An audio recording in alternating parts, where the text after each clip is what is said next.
My name is Tara Radke, and I'm the System Manager for Orion Integrated Landing Systems.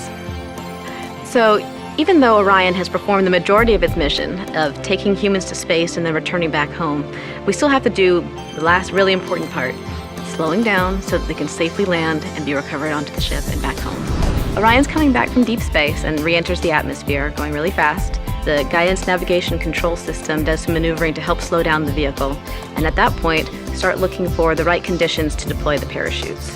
The first parachutes that come out are the four bay cover parachutes. They're mortar deployed, so they're fired basically with cannons out the back of the vehicle at 125 feet per second. After those are inflated, pyrotechnic piston thrusters push the cover off and jettison it away, and that exposes all the other parachutes that are on the top of the vehicle so they can perform their job. The next parachutes in the sequence are the drogue parachutes.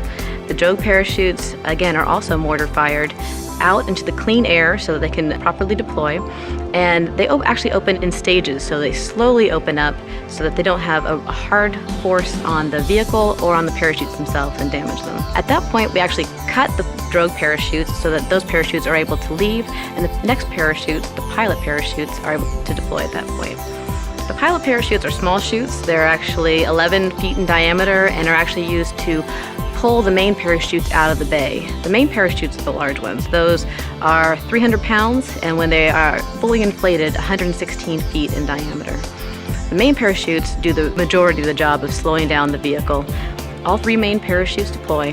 They also open in stages to protect the structure and the parachutes and the crew on board. And at that point, slow the vehicle down to about 25 feet per second when it lands in the water. Working in the descent and landing phase is really challenging. You're coming from extreme environments that you've had to go along on the ride the entire way. As we work with the parachutes, as we work with the GNC team and how all these pieces fit together, it feels like a very important job to make sure that we're taking care of the crew, that we're bringing them back safely, and that we land and keep the vehicle safe around them and are able to recover them safely.